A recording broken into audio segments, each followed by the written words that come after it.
Welcome to the Todd Actons Network. Subscribe now for exclusive content.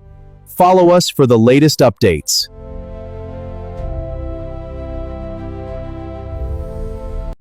Welcome to the RIZIN Report.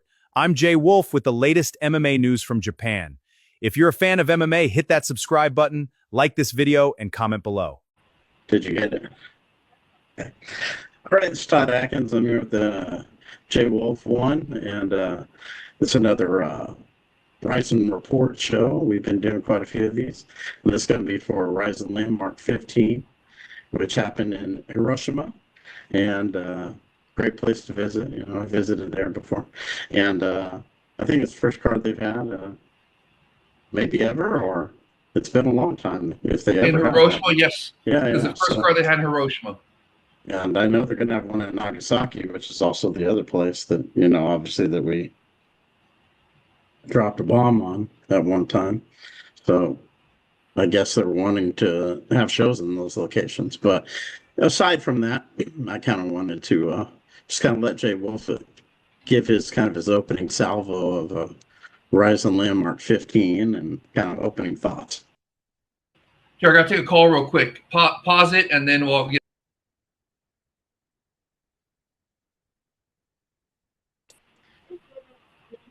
All right, it's Todd Atkins. I'm here with another RIZIN Report with Jay Wolf 1. We've done quite a few of these. This is going to be kind of a recap of what we saw from RIZIN Landmark 15 in Hiroshima.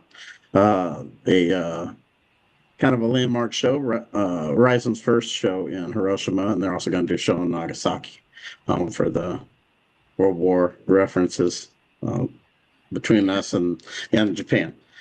So I think they're wanting to go to both those locations. And so what I want to do is just give Jay Wolf an opportunity to kind of start with this opening salvo on RIZIN Landmark 15 and what he took away from it. Absolutely. Remember, also, we're going to discuss, there was a massive presser with massive news that was announced on earlier this week on Monday. And I'm sure if you've been online, everybody who's been online has seen it.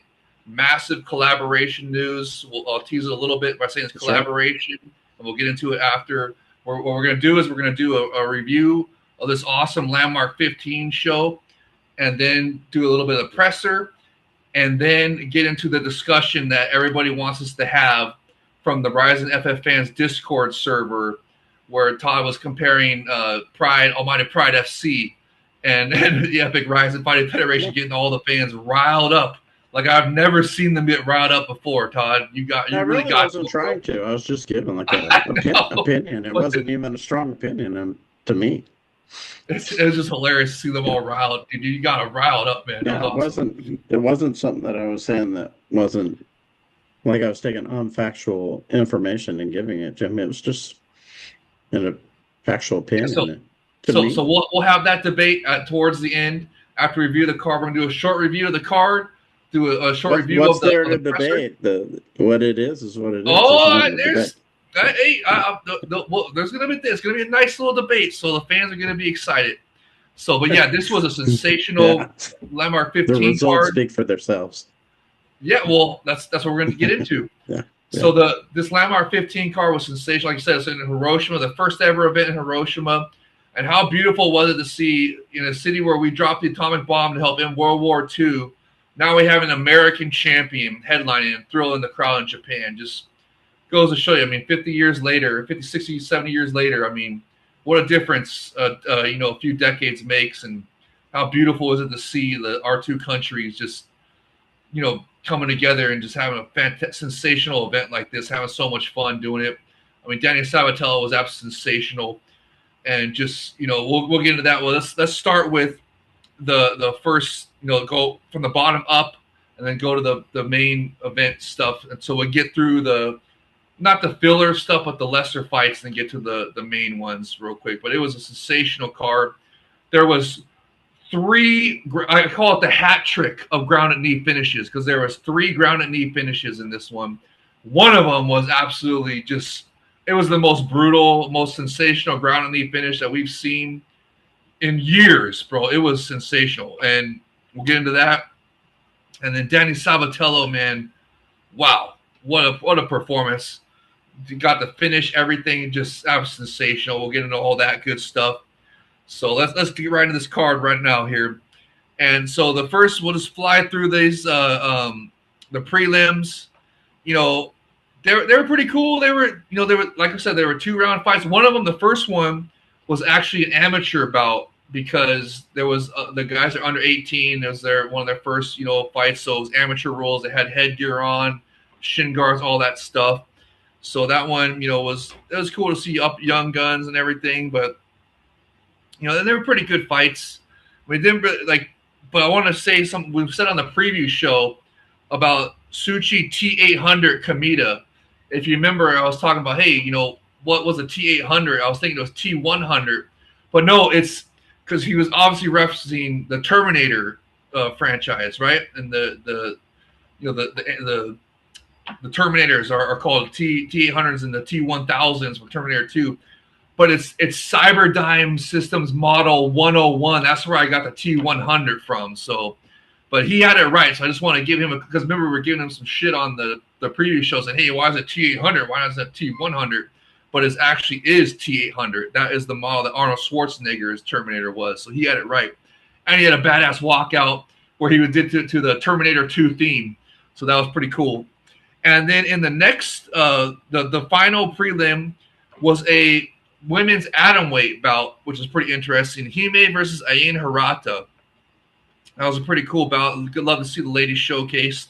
So, all those, but you can look up the results. I don't have, I should pull up the results in front of me, darn it. But we'll do that in a little bit. So, for the interest of time, we're just going to go through the card. Because I love this card. I was having such a good time. So, I know the results of the main card by heart. I just can't remember what the exact results of the prelims were. But anyway, so for the main card, it had an opening ceremony, a nice opening ceremony for the RIZIN Landmark card. I love how they're doing opening ceremonies now for RIZIN events. So and also they have really bumped up their RIZIN the Landmark series, like we were saying in the preview shows. Now every single Landmark show, it used to not have like a title fight or like any like super important bouts on it. It was just like to showcase basically the cage. It was their cage series. Remember, that's the Landmark. It started as Trigger, but now it's switched to Landmark. And it's their cage series. And they used to not have title fights or any of that kind of stuff. But now they're really giving the Landmark cards their proper due. They're putting, international guys on. They're having a title fight or two at the top of the card, the headline, and or if it's not a title fight, it's like an important, like a Grand Prix or #1 contenders bout or something like that, a fight of meaningful importance. So just a lot of cool stuff. I just love to see that. And they're having an even number of Landmark. There was also, as we'll get into after we preview this card, there's a bunch of new events announced for the October and November event. Both Landmark cards, so there's an even number of Landmark and cage events and ring events this year. There's 8 total, 4 ring, 4 cage events. Love the balance. Love how there's so many international fighters. So it's just great to see. So okay, I pulled up the card here. Let me just read off the results for the prelims. Jin Tanaka, I guess Jin is his nickname, is Hitoshi Tanaka, beat Kentaro.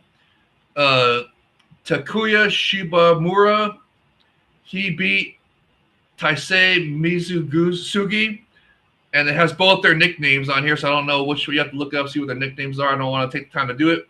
The next one, Shoto Nagano, he defeated T800 Suchi Kamita, and then in the final one, Hime defeated Ayin Hirata. So, okay, and then now let's get into the main card. Like I said, there's a badass opening ceremony. Love seeing opening ceremony and them giving the RIZIN Landmark Cage Series events their proper due as like actual big events, and just love seeing the balance of it. Fantastic. And the first bout was a kickboxing bout, remember? So the curtain jerker was a kickboxing bout, and they expected some good action, got some good action. And Kojiro Shiba defeated Haruto for a decision, 3 rounds. Pretty good action, everything, but I'm mainly I love kickboxing as well, especially my kickboxing crossover fighters, that crossover mixed martial arts. Well, my thing for kickboxing is I love the King K1, a real deal Holyfield 8-man one-night Grand Prix. Those are the ones I really love tuning into. And other promotions do it like Glory or Senshi or whatever. That's when I tune into kickboxing. So, but mainly I'm an MMA guy, just like you, Todd.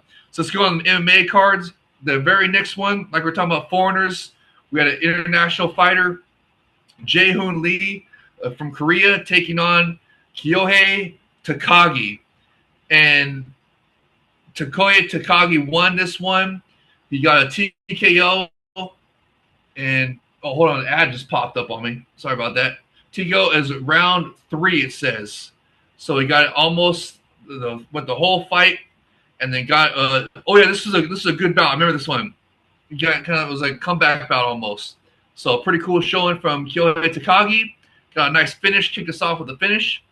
And now let's get into this is the one that I want to talk about right here. This next one.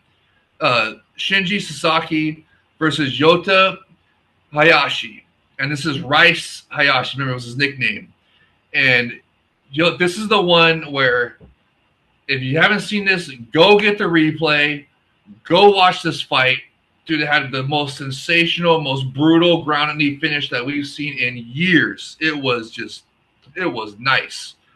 Brutal ground and knee finish. Loved it. And there's Rice Hayashi finishing Shinji Sasaki by just absolutely brutal grounded knees. So that was then just my favorite finish of the night, too. Just fantastic. So then we got the next one coming up was Hiroki Suzuki, Monster Suzuki. This is also a comeback, if I remember correctly. And he got he defeated also by grounded knees. There's ground knees in this TKO finish of Hyuga Miyagawa. And Monster Suzuki got him with ground knees, back-to-back ground knee finishes. Love seeing the superior rule set in the Epic Rising Fighting Federation. It's so nice to see back-to-back ones. And yeah, shout out to Monster Suzuki for doing that. And Rice Hayashi for the brutal grounded knee finish. And then after that one, we got you haven't seen any of these bouts yet, have you, Todd? You've seen only ones that are free on YouTube yet. They haven't shown the Rice Hayashi versus Sasaki one on YouTube yet? One's featuring the foreigners, yeah. Because that looked like all they had put on YouTube. Okay. So when that one gets put on YouTube, make sure you watch it. Rice Hayashi versus Shinji Sasaki. Best finish of the night by far, or one of the best. My personal favorite. Just absolutely sensational ground knee finish. Had him pinned up against the cage, dude, and just blasted him with a couple of grounded knees. The ref had to jump in immediately. It was sensational. And also the Monster Suzuki, Hiroki Suzuki versus Miyagawa. That was also was worthy of your time because it was a good fight. And if I recall correctly, Suzuki had to mount a comeback to get that one, and he had some grounded knees in that finish. So it was great to see that one. The next one is Shoji Maruyama versus Genji Umino. Fan favorite Genji Umino. And unfortunately, Genji Umino lost this one. Fair and square decision. Shoji did show up and got it done fair and square. So good shout out to him. Good showing from him. So, go watch that one if you want to. But I was disappointed that Genji Umino didn't win. But whatever, it's all right. He'll be back. So then we get on to the ladies now. This was, remember, on the previous show, this was like a 4-woman mini Grand Prix, or it could have been. But it was like an invisible Grand Prix, right? Where they don't want to commit to the winner moving on to facing, whoever for the interim title on New Year's Eve, unless it's performance based. So whoever put on the best performance is going to move on to the invisible semifinals or whatever. There's going to be a couple more, women's atomweight bouts on the coming cards coming up here. The next one is going to be August 11th. Remember, that's August 10th for us here in the States. So make sure you watch that. It's going to be, remember, it's on a different time, too. It's not on the weekends. It's on the week. It's like a Monday or Tuesday night for us. I forget right. You know what? Let me look it up real quick just to tell you the correct information here. That is going to be, okay, so it's a Monday night for us. Monday the 10th, August 10th into Tuesday. So you're probably going to want to watch that on, on replay, right?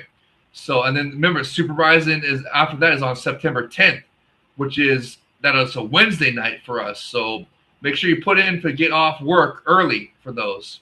So remember, August 10th, which is a Monday. So you want to put in for Tuesday night to be off, or for Tuesday to be off. And then on September for the Super RIZIN one, this is the one you really want to be, off for. That's one where it's on Wednesday night for us. So you put in for work for Thursday to be off. So, okay, or you can just watch the replay. RIZIN.TV offers full replay the next day immediately. It's fantastic. Shout out to Hafid and all the crew for getting the replays up immediately for us. For anybody that can't stay up all night to watch the fights. I did personally because I can't get enough of the Superior rule set. But if you can't, then it's available replay right away for you guys. So totally worth it. They got an event every single month for the rest of the year. Get the subscription. But anyways, for this women's Invisible Grand Prix, there's going to be women's fights on every single card, from here on out. But this one, there was 2 of them. And it could have been it should have been a one-night Grand Prix in my opinion. But, whatever, they're taking a different approach for this Grand Prix. Or Invisible Grand Prix. It's not even an official one, but whatever. So the first one up was Siwoo Park versus young gun Mori Suda. And Siwoo Park put on a veteran performance and defeated Mori Suda by unanimous decision. Got a fair and square. It was okay. I wouldn't say it was like super action packed or anything. Maybe there's a couple ground knees in there, some Superior rule set, but not enough to where. I don't think that she's going to be called for the semifinals. Let's put it that way, because she didn't get a finish. So, but Siwoo Park is a good competitor, so she will be strong. If there's someone gets hurt or whatever, they'll definitely plug her in because she's definitely a strong competitor, and she showed that in this bout. For Suda, it's back to the drawing board. She's a young gun, so she can come back, no problem. So she's a good fighter. So, and she almost got her out of there with if I remember correctly, she had like an arm bar or a knee bar attempt, if I remember correctly. That was pretty close, but Siwoo Park weathered the storm easily, veteran savviness. Got it done. So anyways, let's get on to the next one. This one was another good one that people were really looking forward to. Another 4 international fighter, Yi-Ji Lee. Oh, that's another thing about Siwoo Park. She's an international fighter, Korean fighter. And in this one, because remember, we were raving them out on the previous show. This was Korea versus Japan. This could have been easily a 4-woman mini Grand Prix, and it would have been cool, Korea versus Japan. But anyways, in this one, the next bout, Yi-Ji Lee from Korea versus Sori Oshima, a Japanese women's fighting fan favorite fighter, and the Little Giant is what her nickname is, if I remember correctly. And Oshima just put on an absolute clinic, got a submission, first round submission, knee bar, beautiful knee bar, and kept the submission, the finishes rolling for us on this card. Man, it was great. So I guarantee you Sori Oshima is going to be part of the semifinals of this Invisible Grand Prix here for the women, because it was a great performance by her. So go look that highlight up too. Once it gets on YouTube, if you're not going to get I recommend getting the subscription, because you're going to want to see the rest of the card, events for the rest of the year, because they're going to have more women's fights on them, all that good stuff. So you can continue to see this Invisible GP, but just the fact that there's a card every single month for the rest of the year, and that Super RIZIN card is so sensational.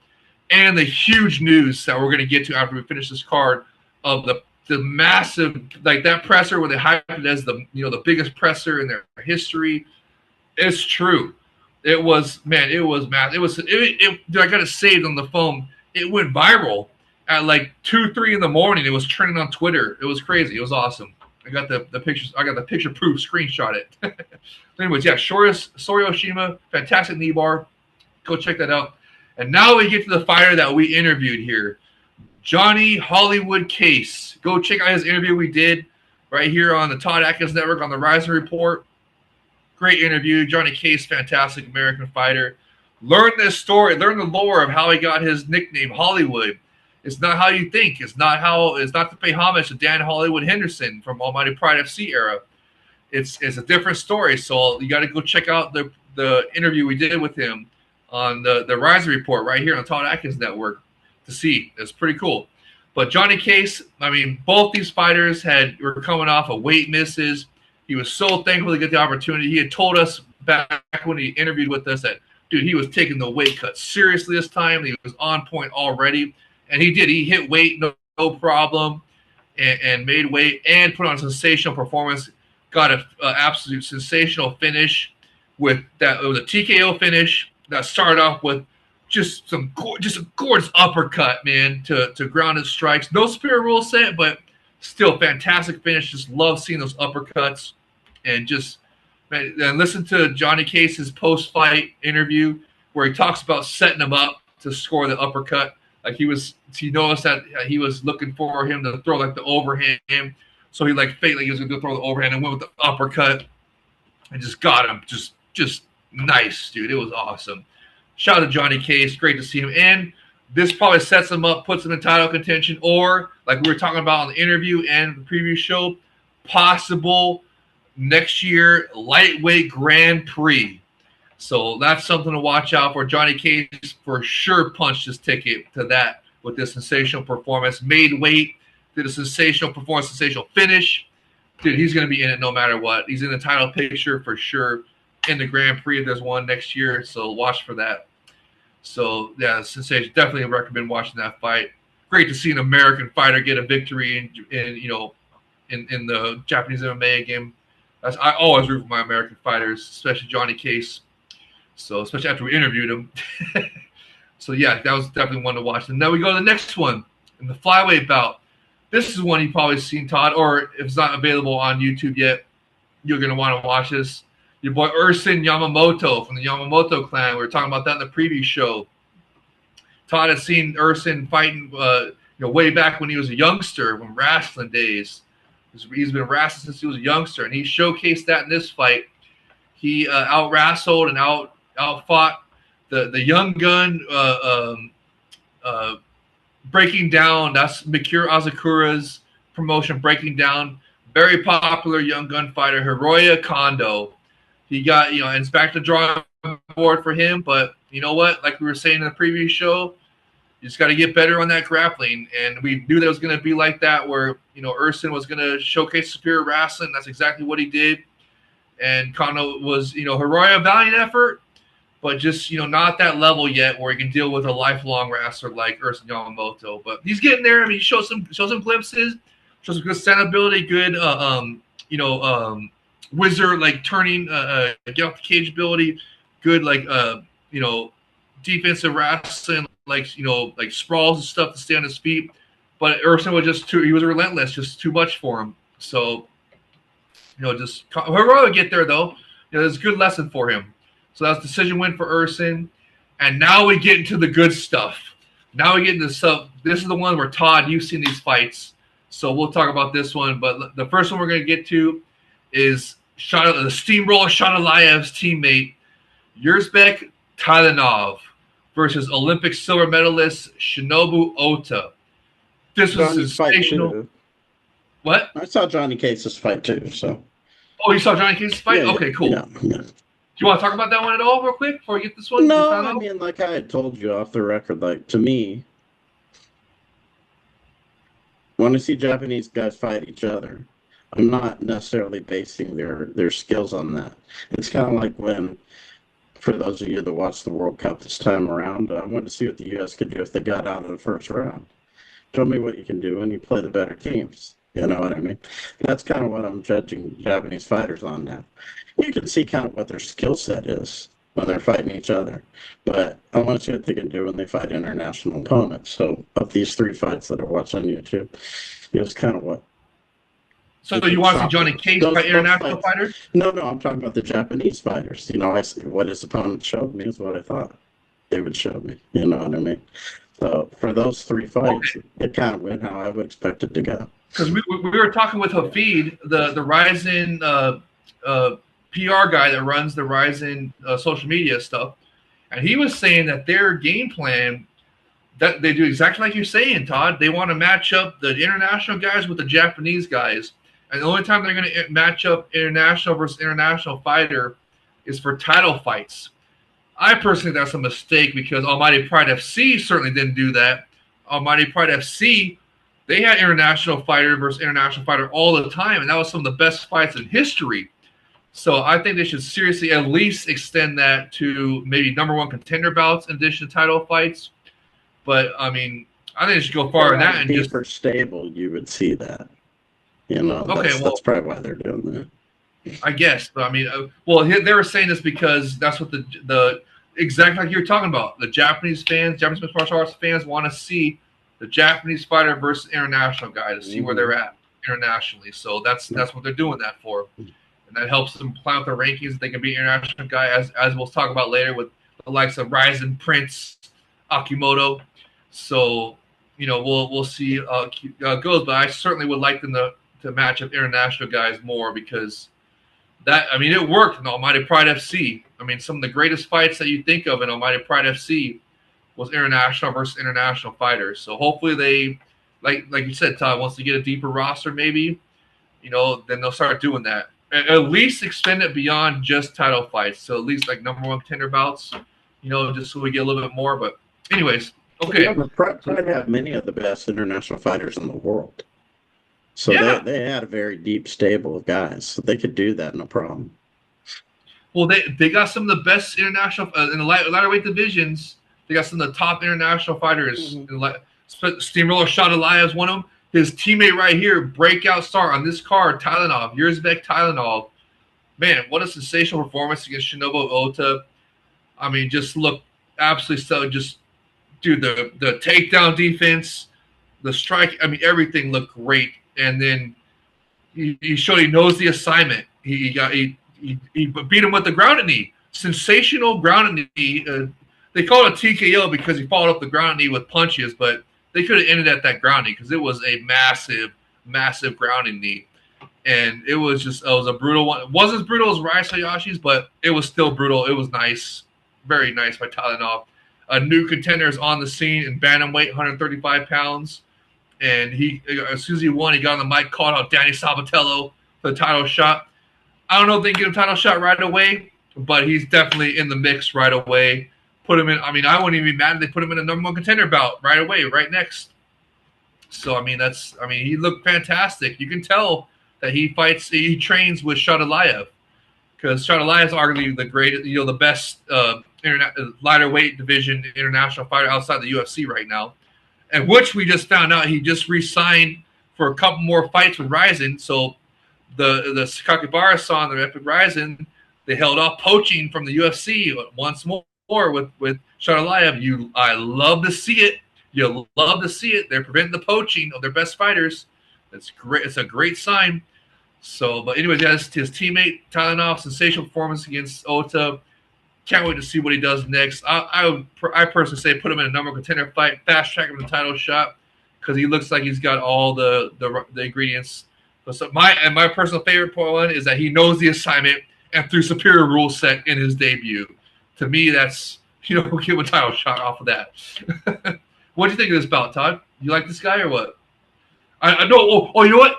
Tell him the nickname you want to bring for him. Oh, I love that. You talk about him.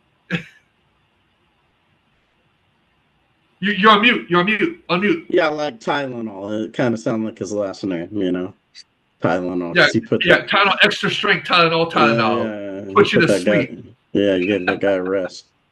But yeah, exactly.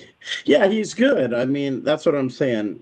When you see the Japanese fighters step up against the international fighters, can they get over that hump? In this event, that wasn't the case, and that's what I would expect most of the time.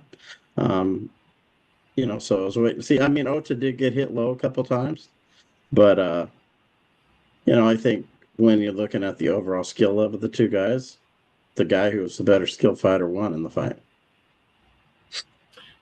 Yeah, definitely, 100%. And there's examples we'll get into later during the debate at the end of the show that everyone wants to see. We'll get into that about how I'll bring up the guys that I know, the Japanese guys that have beaten international fighters. So don't you guys worry. We're getting to that. Just just be patient. That's fair. So anyway, the next out, the co-main event here, Kushida Doubtbeck versus Kyohei Hagiwara, arguably the #2 or #3 biggest star in RIZIN Fighting Federation. Has a ton of fans. Just massive draw, very popular fighter. He's headlined events before. That's how popular he is. And I mean, you look at his record, you're like, what? This guy is a yes, very popular fighter, striker first fighter, and credit to Dalpec, he got in there and we thought he was gonna not want to strike with him, but no, he got in there, he was striking with him. He didn't even do grappling, so not that much grappling, and so just shout out to Dalpec, and he got him, man. He got him in the first round with the overhand left. And then followed up a ground and pound and got the ref to step in to finish it. And by doing so, he really didn't throw many strikes. He was just waiting for something. He was waiting for his opportunity. Hagiwara was hitting his inside leg. That happens a lot when you have a right face and a southpaw. That inside low kick is available for the right-handed fighter because the front leg's forward. It's easier to kick it from a southpaw. So Hagiwara's throwing the inside, the calf kick or low kick, and it looked like Dalpec was waiting. Maybe he's trying to figure him out a little bit, figure his timing, but he was not being overly aggressive. He wasn't pushing the issue too much, and then he just threw left hand, straight left down the pipe, and that was it. Yeah, and Hagiwara, he was looking good, like you were saying. He was out striking him with leg kicks and stuff. Exactly like we thought. I don't know if he was out striking him, but he was being more busy, I would say. Okay, that's fair. That's fair. Yeah. But the point is, we thought Dalpec was gonna, start grappling and wasn't gonna want to strike with Hagiwara, but no, dude, he was, and he landed that overhand, man, got him fair and square, and as we learned at the presser, he earned himself a fight at Super RIZIN 5 on September 10th, September 9th for us in the States. A fight against Ren Hiromoto by winning this. So I know Hagiwara is absolutely sick because that's the fight he wanted. So he is just sick to his stomach that he missed out on that opportunity.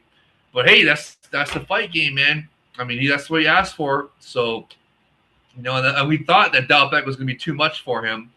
But like I said, we thought that Dalpec wasn't going to strike with them, was going to grapple and be too much in the grappling department. But no, maybe that's what it was too. Maybe Hagiwara didn't expect Dalpec to actually strike with them, and that's why that overhand left straight down the pipe caught him and got him off guard. And then Dalpec just finished up with strikes and got it done. So that's probably what happened.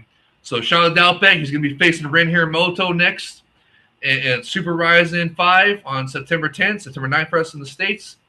And that's going to be a sensational bout, and I'm looking for, if Dalpec had the balls to stand with Hagiwara, maybe he'll have the balls to stand with Ren as well, another striker first fighter. So, dude, maybe we'll get another striker's delight out of Dalpec and Ren Hiromoto. So, looking forward to that one at Super RIZIN 5 on September 10th. So, but yeah, check this fight out. So, all these fights are available on YouTube. And now we get to the main event. And boy, what a main event this was. Danny, the Italian gangster Sabatello versus deep champion Jinosuke Kashimura. And my goodness, there was so much pressure on Danny Sabatello going to this fight. The boss, Sakakibara-san, had given him a talking to, let's put it that way, after his most recent title defense, saying, hey, you got to finish your next fight. And, I mean, that's not easy to do in a title fight, so he just had massive pressure on him to perform, and boy, did he.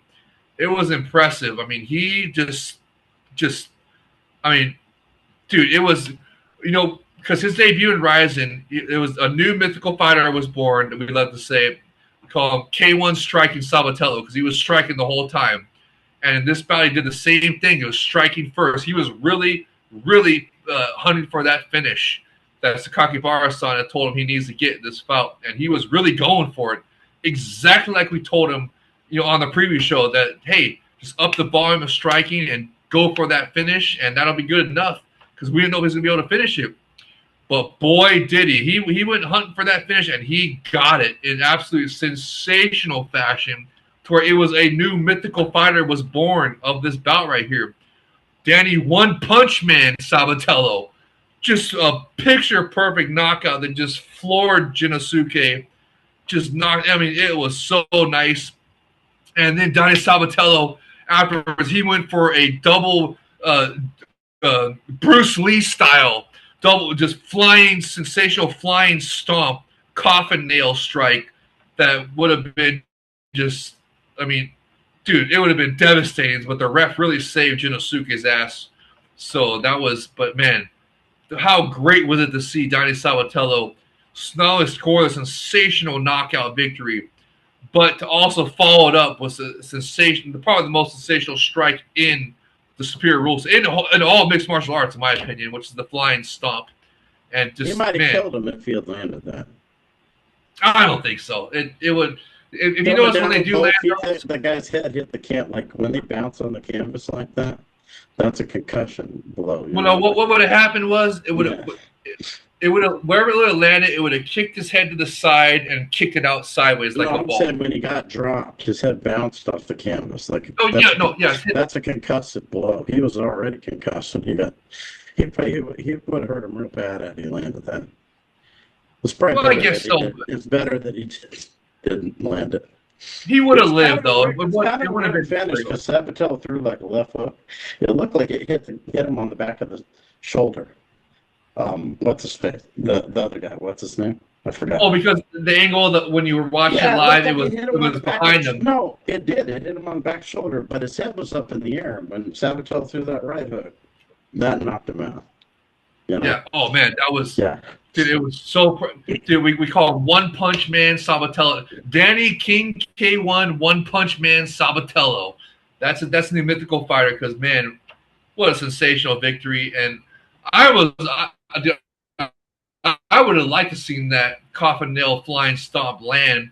I don't think it would have killed him or hurt him at all. I mean, as we've seen with other ones land, all it does it would have turned his head sideways and kicked it out to the side like a ball. That's all that would have happened. It wouldn't have squashed like a watermelon. It would have been no Gallagher scene. Squashed like Gallagher the comedian. He was coming down both feet, so I don't know. It looks like it would have been pretty devastating. No, it would have been devastating, no doubt. Yeah. No doubt it would have been devastating. It would have caused damage, but it wouldn't have killed him. Like I said, it would have kicked his head to the side and kicked it out like a ball. Because the head's round and the balls, the feet were round, so it would have been fine. But, credit the ref for saving him. Yeah. Okay, well, look, put it this way. If that had been happening in the street, it would have been attempted murder. But since it was in the cage and legal, it would have been fine. Yeah. So, I don't think it would have been good for the guy, for sure. Oh, it would have definitely given him a concussion. Yeah. Maybe broke his jaw or broke his nose or something. Shattered his face. It wouldn't have killed him. It would have just kicked his head out to the side like a ball. It would have been fine. Everybody would have freaked out, but it would have been fine. He would have got up afterwards. Everything would have been cool. So, but anyways, dude, absolutely sensational performance by Danny Sabatello. Just put the cherry on top of what I call the hat trick grounded knee event. I mean, it was just, man, what a fun event this was. And it flew by. I don't know if you guys noticed. It started at 10 p.m. Pacific, and it was done by like 3:30. I mean, it wasn't 4 a.m. It was done fast, bro. So the prelims though started at like 8:30 p.m. Pacific. So and then the main card started. So it was like 11 fights in 2.5 hours. I mean, no, 11 fights in like four hours. That's not bad at all, dude. It was that fantastic. And there was a 20-minute intermission in there. Man, it was sensational. But we didn't really get that many for the intermission that happened.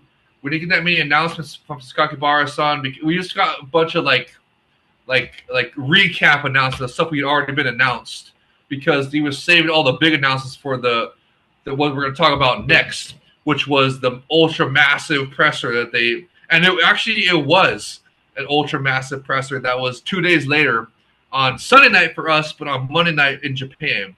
But before we do that, Todd, do you want to talk about this main event here between Sabatello and Jinosuke Kashimura? I know you're going to bring up that, Sabatello. Oh, go ahead. I want to hear what you got to say real quick. Like I had said before, I think these fights, the ones with the forms, kind of what I expected. Japanese fighters got to show me that they can beat those guys. Otherwise, it's kind of what I expected to see. He's a difficult out, though. I mean, Sabatello's got a long body, long arms. Those are difficult guys to go against if you ever do any training, if you do any jiu-jitsu or wrestling or even striking in general. The guys with the long bodies are really it's difficult to go against guys like that. Sabatello's taller than him, looked like he had a longer reach than him. And yeah, even in a striking battle, he can get the better of him because of that. If he was shorter, had to get inside, it might have been different, but he wasn't. So those are difficult guys to go up against in pretty much any format.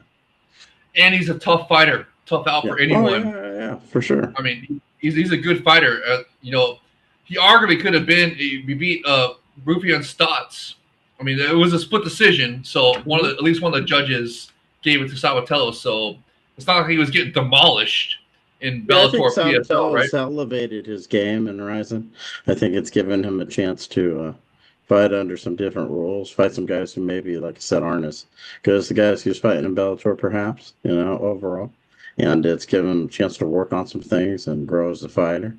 And that's a lot of times stepping out of UFC, Bellator, these kind of events and stepping things like, because I used to see this a lot when I lived on Oahu, guys would come to Icon, Super Brawl and kind of resurrect it. Robbie Lawler was one. He really kind of caught fire in TJ shows. Mayhem Miller was another. Phil Baroni was another. So there were a handful of guys who really kind of did a little maybe revamp of their career a little bit by going into these events, and he's done that in RIZIN. Absolutely. And he's looked fantastic doing it. Like you said, the rule set suits him really well. I love seeing him use superior rule set striking, ground and knees. I love how the theory, remember the old school days when the theory was GSP with ground and knees theory, where you take a guy, a grinding wrestler, throw him in with pride rules where he can, kick a knee on the ground, and it would turn into an exciting fighter. And Danny Sabatello has proven this. Now it's the Danny Sabatello with ground and knees theory that has been proven. And you see how exciting he is under a superior rule set. So it just proves that, all these boring fighters out there, throw them in a superior rule set and it'll make him an exciting fighter. Well, especially wrestlers, because wrestlers, the ground and knee is a huge weapon for wrestlers. Absolutely. If the UFC hadn't taken that away, those fights wouldn't even be competitive in the UFC. These wrestlers are winning in spite of the UFC taking away their best weapons. A lot of them are just having to get 100 takedowns now because they've taken their best weapons away. Had they not done that, guys like Khabib would only need 1 or 2 takedowns to end a fight. Because they can't knee on the ground now, they got to take down the guy 5 times, 10 times, just to overwhelm them and then eventually choke them rather than knock them out on the ground with the knees. That's you right. go to the side, you pass the guard, and you knee the head. You can't do that in the UFC anymore. And I think, part of that was they wanted to make these fights more competitive, because had they not, the rest would be killing everybody, which they still are. So they've adjusted. They just had a different strategy to do it. I have a different theory of why they did that. Because remember, it was the boxing commission guys that took them out, right? And I think it was because it was too exciting. I think the boxing people were threatened by the mixed martial arts in the beginning because it was more exciting than boxing. So they had to make it less exciting by taking out the grounded strikes. Because those are some of the most. They took out the headbutts too. Those are the 2 biggest weapons wrestlers have. They took them both out. So it's like, yeah. I know. You take any other fighter. If I said Alex Pereira, you can't throw your left hook anymore. You can't throw your calf kick anymore. Those 2 things are gone. You got to win with something else now. He'd get killed. Yeah. I know. These wrestlers are saying you can't headbutt the guy from the top. That's where you're going to be. You're going to be on top. We're not going to let you do it anymore. When you go to the side, we're not going to let you knee the head anymore. You just got to figure it out, and they did. Now they get 100 takedowns, or they land some elbows, punches, 100 takedowns, and they win that way. It's just an adjustment. And you've seen how it is now that they allowed 12 to 6 elbows. You've seen they're starting to utilize it more and more all the time now. It'd be the same thing with grounded knees. There'd be so many more finishes, but guys would adjust and defend that like we've been seeing in RIZIN on a superior rule set. People say, these casual fans, they think wrestlers are going to end up in the 4-point position. No, you are. They're going to put you there way more than you're ever going to put them there. Yeah, but they're thinking they're going to cave your head in. You're not going to cave their head in. No, you know what they're thinking of, Todd? They're thinking of wrestlers throwing weak or lazy takedowns. I should say. Like if they throw a lazy takedown, the guy can sprawl. He can deliver grounded knees or soccer kicks and punish the wrestler for lazy takedowns. So So that's what they're talking about. Yeah, They but think how that, often is that going to happen? Usually when wrestlers exactly. they're shooting to get the takedown, not to do something just for the hell of it. You see them Exactly. doing that now because they don't have to worry about it. If they had to worry about it, they wouldn't do that. Exactly. Yeah. Exactly. It would eliminate completely spamming takedowns and lazy takedowns, sloppy takedowns, all that stuff. It would eliminate it completely. And, you know, hopefully it's what's going to happen someday. I mean, it's already legal in 2 states, Colorado and Georgia. Those are 2 states that one championship got legalized in. So, and hopefully we're going to, you know, there's some things in the works. Hopefully we'll get states like Kansas and Oklahoma and some other ones get it done as well. So, you know, I know there's a real push for the Epic Ryzen Fighting Federation and Shingo-san, number 2 at Ryzen, and Sakakibara-san, all of them, to get a stateside or at least a U.S. territory show like Guam or something. So, I mean, that could possibly be – I know what the roadblock was before was, you know, the Hawaii – because remember there's a rumored Hawaii show. Remember when Scott Coker helped them with that, you know, promoting that stuff, hyping that up. But the commission was giving them shit about the rule set. So maybe now you can't call him Scott Coker. You have to call him Scotty Cokes. Scotty Cokes. Oh, thank you. Yeah, you're absolutely right. Scotty Cokes helped with that one. But you remember it was a commission giving them shit about the rule set, the superior rule set. So now maybe, you know, maybe give them some money, grease the wheels a little bit, you know, get them, say, hey, here's a couple, you know, stacks. Let's use at least grounded knees. You know, you don't got to do the full superior rule set. Just do it like Colorado and Georgia. Just grounded knees at least, and that, you know, that'll be the domino effect. After grounded knees, then it'll be soccer kicks. After soccer kicks, then it'll be stomps. After stomps, what's left? You know, that's the full superior rule set. Oh, you know what? I bet you'll be grounded knees, then possibly grounded up kicks, and then soccer kicks and stomps will probably be last. But, you know, the great argument for stomps, everybody's like, oh, you know, stomps and soccer kicks, they're no technique. Bullshit. You know what they're used to? I saw, I'm bringing up, Big John McCarthy had an interview, I think it was on Rogan or somewhere, where he was talking about how there's no practical use for stomps or, you know, in their superior rule set in mixed martial arts, which is complete bullshit. And we see it all the time in Ryzen. The most practical use, guess what the best armbar defense is? Stomping the guy to the face. That's right. A stomp to the face is the best armbar defense there is. Or soccer kicking his head is the best armbar defense. It gets him out of it every single time when it's almost locked in. So there's a practical use right there for it. So anyways, okay, man, just want to recap this Landmark 15 card for you guys. It's absolutely sensational. Any final thoughts you want to say on this Landmark 15 card, Todd? We pretty much said it all, huh? I think we covered it, yeah. Okay, yeah, that was sensational. I mean, I call it the hat trick ground knee finish event because there's 3, and 2 of them were sensational. I mean, all 3 of them were sensational. Let's be real, but I mean, 2 were really devastating. 1 was absolutely just brutal. So cool, so cool. So, anyways, definitely worth your time. That was Raish Hayashi's one, by the way. Look that one up. Go watch it. Now let's get into the presser. Before we do that, Todd, can you switch your background to the RIZIN Report? It's stuck on the Todd Atkins network right now. Can you do the RIZIN Report or no? For this show, yeah, we can leave for this show. Next one, I'll switch it. Okay, all right, man. Yeah. All right, you just want to get your network out there for the. You're gonna have the intro be the RIZIN Report, right? Yeah. It's okay. Yeah. Okay, cool.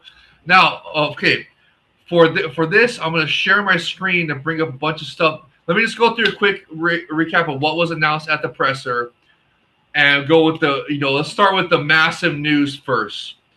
This was, I mean, dude, I was so happy, and it went viral immediately, and it was announced that collaboration is back. Collaboration has returned. We have returned to tradition and returned to collaboration, and with the PFL, and they're sending over McKee, the mercenary McKee, to face Razhabali Steamroller Shaydullaev in the best matchup outside the UFC that's possible right now for the lighter weight divisions.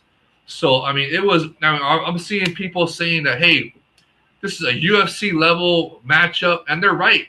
And then, Todd, you even said, hey, this is a Pride FC level matchup. And you're absolutely right. This is the as big as it gets. This is big time matchup right here, and it's going to be on Super RIZIN 5 on September 10th, September 9th for us in the States, and it's just, man, I'm so excited about this. Remember, because we were saying on previous shows that I don't know if it was on the RIZIN Report or Focus Fights or the We Are RIZIN podcast or whichever show it was that was on, saying that I was really mad that they were wasting. I felt they were wasting Shaydullaev's because he only had a couple fights left in his contract before this presser. So I was like, dude, no, you got to give him actual real challenges, because that's why we call him the steamroller. Because he's like Fader, bro. He's getting guys out there in the first round. He's only went to the second round once his entire RIZIN career, dude. How crazy is that? So, I mean, and before this fight, or before this presser, I should say, he was going to be poached by the UFC. It was like a done deal, dude. And then Scott Gabarson, I guess, put this in front of him on his plate. It's like, hey, if you stay with us, we'll pay you good. And you can do collaboration to get international recognition with the PFL belt, and also breaking news that just happened today. Or I guess, followed up from some news prior. But ACA, the Russian promotion, they want to do collaboration as well. And apparently it's already in the works to have an ACA, like New Year's Eve. Oh, dude, this year's New Year's Eve is going to be so good, bro. It's going to be we're collaborating with multiple promotions. Let's do it back to like the beginning of RIZIN, where we collaborate with a bunch of different promotions. That's how New Year's Eve is going to be. It's going to be a versus event versus ACA and versus PFL. And like, dude, if you remember when they did RIZIN versus Bellator, it was on New Year's Eve and it was 5 matches. And as the headline, one of the headliners was AJ McKee versus Roberto Satoshi de Souza, and sensational matchup. And that was on. Also at the time, Bellator's distribution was on Showtime. And so that aired on Showtime, and AJ McKee threw some like a stomp and some grounded kicks, And so that was like the first time. I remember that was the first time Superior Rule Set was seen on Showtime. And PFL's current distribution, current platform they're on right now is ESPN. Dude, what if the New Year's Eve show, what if Super RIZIN for that matter, what if it's also on ESPN? What if we see some Superior Rule Set on ESPN for the first time? How cool is that going to be? My goodness, talk about history making. So we'll see how that goes. Man, that's going to be awesome. But just absolute sensational news, bro. Here, let me bring up the picture that I was telling you about with the where it had. Oh shoot, sorry about that. Here, let me get a screenshot of it where it was on Twitter. Let me find that here for you guys. It was it was so big. It was like 2 or 3 in the morning, or 2 in the morning, and this was such massive news that was trending in the United States to where it was one of the top stories. When you search on Twitter or X, where you do the search, it has like top stories, like 3 top stories. It has the one main, like the advertisement. Then it goes down like, what? Let me just share the screen to show you guys what I'm talking about right now. Oh, you know what? I got it set on. I don't want to share here. I'll show you through this. You'll see what I'm saying. But it's got the it's got the ad. Then it's got 3 top stories, 3 top news stories, and then the trends list. This was not just trending on the trends list. This was one of the 3 top stories that was happening at the time. It was so cool. Here it is. Check this out. Check this out. You guys see that? I got to screenshot it. Look at that. Right there on one of the top stories on X, on Twitter. And it was about this being announced. Oops, here, let me see. Oh, that's because it's a screenshot, duh. But you can see at the bottom right there, the graphic that was announced. There's McKee versus Shaydullaev. That's the main tweet from the RIZIN, the Japanese RIZIN. And this is the Twitter, one of the top 3 Twitter stories in the world, and in the United States especially, which was really cool to see. So it was just massive, massive news. So cool. I mean, it was just, man, I'm still buzzing about it, bro. I'm super excited about this. And then other news, they announced the whole rest of the card, or most of the card for Super RIZIN. And the other big news from this presser was that Shinya Aoki he left one. Excuse me. He left one championship. Excuse me. And he's going to be fighting the RIZIN's biggest star in Mikuru Asakura. That's Kai Asakura's brother, who is the biggest star in Japan right now. And comparable to the Almighty Pride FC days, this is one of the fighters we're going to talk about later with the debate with Todd. And he's the biggest star by far, and he's facing Shinya Aoki, going up in weight to face Shinya Aoki. And my goodness, this was also met with massive. It went by, like this whole presser. They were talking about how it's going to be the biggest in history for RIZIN, and it certainly was. And this was just another one of those massive. Like they didn't reveal it until the presser that they had signed Aoki, and then especially they didn't reveal the AJ McKee one until the actual presser. And it was so cool how they did it. Like they were showing all the fighters that we knew were going to be on the presser, then they were showing the lower half. They weren't showing the upper portion of the fighters that were going to be the surprise guests. Dude, it was such a cool, fun presser, man. It was so fun watching live and talking with everybody while it was happening. So it was just awesome. And then the other bouts that got announced was Roberto Satoshi de Souza is facing Shunta Nomura. Obviously going to be a number one contender fight there. Then Vugar Karimov, former champion Vugar Karimov, is going to face Ryo Takagi. Probably another number one contender fight there. Then we got Yaman's fight. Fight was announced. It's going to be against former champion Yutaka Saito. As we told you earlier, Dalpek was announced to be facing Ren Hiramoto. And, that was the big news. I know Hagiwara is just sick to himself that he didn't get that done to get that fight. He's wanted so bad. So, but, back to drawing board for him with Dalpek versus Hiramoto is going to be massive, especially if Dalpek strikes, doesn't grapple. It's going to be another striker's delight. Then we got the women's atomweight Invisible Grand Prix, which this one should be really a title fight, in my opinion. We got striker Queen Reina. I don't know if you guys can see this right here. Shout out to Drew for hooking this up. Striker Queen Reina. Is that spelled right, or is it backwards? I need to mirror my here. Let me see here. Oops. How do you mirror it? Oh shoot. I clicked off. Can you see me? Okay, yeah. No, I want to mirror my background, so it's here. Oh, it's fine the way it is. It's just kind of light, that's all. But don't worry about it. Okay. Now can you see the lettering correctly? Like, can you read this correctly? Does it say Reina? There you go. Yes. Okay. Shout out to Drew from the We Are RIZIN podcast for hooking this up. She knows that she's my favorite female fighter. She's a wonderful striker. And she has the most beautiful flying stomp technique that we've seen since Shogun Hua, in my opinion. And she's announced on this Super RIZIN card to be facing a fighter from Danny Sabatello's camp, an America Top Team, Natasha Kuziatina, an Olympian in judo. So that's going to be a real, to me, that should be a title fight right there. That should be an invisible title fight, interim title fight. But as it is, it's just part of the Invisible Grand Prix. But that's part of the main one. That's why it's on Super RIZIN 5. Striker Queen Reina is, or as you guys know, it's shoot boxing Queen Reina. But I don't call her Striker Queen Reina because that's what she is to me. And the other bout that was announced was Daichi Tomizawa versus his hilarious nickname for this guy, Don't Mind Kawibata. How funny, how great is that? Here, let me show you the picture so you know I'm not making that up. Check this out.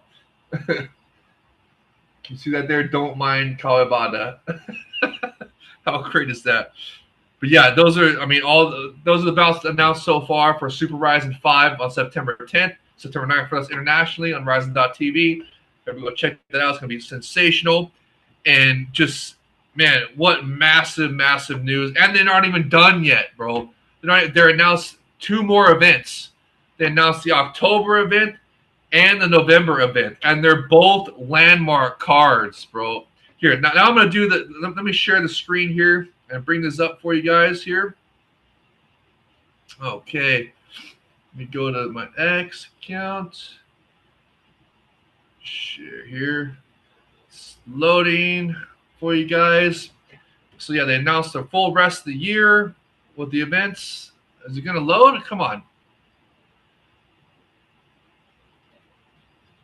Oh my, dude. Hold on. Something's messing up here. Let me go back to this. Like it was about to come up. It's taking too long. I want it to load faster. Come on. Here we go. Okay, now it's loading. Okay, here. Let me get to my profile here. Let me get the. No, that's not it. Darn it. Okay. Let me scroll down here to where it's at. Okay, here we go. Okay, let me share the screen. Okay, I'm sharing the screen with you guys. Bam. Okay, there we go. All right, now let me know when that pops up for you guys. You can see my X Twitter X screen. It's up there. Okay, cool. So now it should be. This is the new poster that was revealed. The Ryzen 54. That's August 11th. That's with it's headlined by Kyoma Akimoto, Ryzen Prince Akimoto versus Clever Koike. Ryzen Prince Akimoto was a fighter that destroyed Patchy Mix, who's also returning on this card for another fight. And then we got, as we just seen on the UFC Abu Dhabi just happened this most recent weekend. Temirov, yes, this is Temirov's brother right here. Temirov is from Ryzen, and he got a sensational knockout UFC Abu Dhabi over the weekend. This is his brother in a fantastic fight against Joji, the Mr. Twister Goto. And then we got guys. See, look at all these international guys that are on this. Man, just sensational card here. And Li Kai-Wen, Chinese fighter, sensational. There's a couple more that are on this. They announced the heavyweight Grand Prix that's going to be on there. They announced that it's going to be. It's actually weird. They announced that it's going to be McKee Ueda versus Ed Polo King, who is he's the one that's fighting, that's training with Poatan in Poatan's camp. So that's Ed Polo King, if you've seen him. The other one is Sudario versus they brought back the guy that Takakenshin beat because they punished Takakenshin for missing weight, dude. I mean, see, look, here it is right here. This is McKee Ueda versus Ed Polo King, and that's King Edo Polo, and this is the guy that's training with Poatan in Poatan's camp. And here it is. Ryo Sakai. This is the guy that Takakenshin beat because Takakenshin missed weight. They're letting Sakai go through to face Sudario.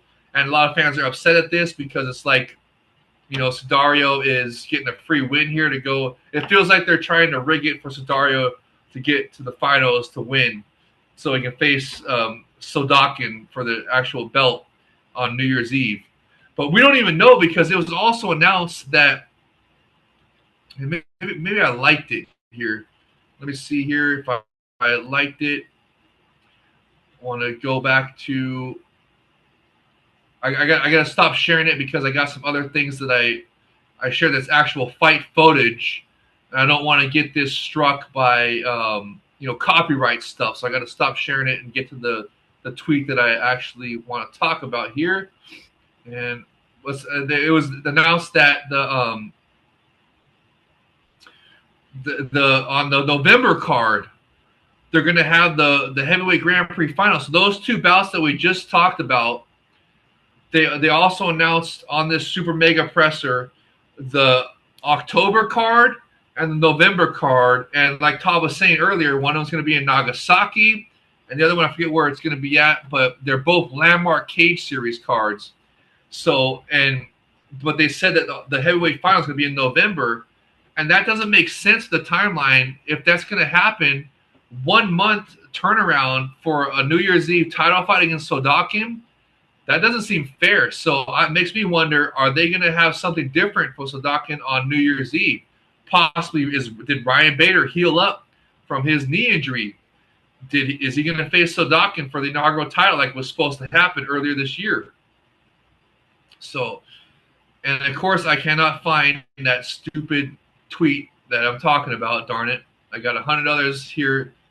Son of a gun, dude. Oh well, here. Okay. Anyways, you have to trust me. It was on a tweet saying that the final for the heavyweight Grand Prix is going to be on the November card.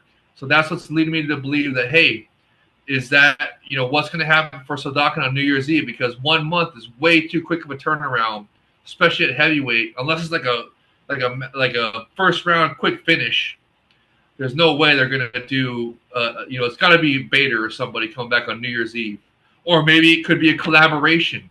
Maybe it's going to be a collaboration with, if not Nemkov, another PFL heavyweight, or maybe that'll be part of what ACA is, because Sodakin is part Russian. He was a German-Russian fighter.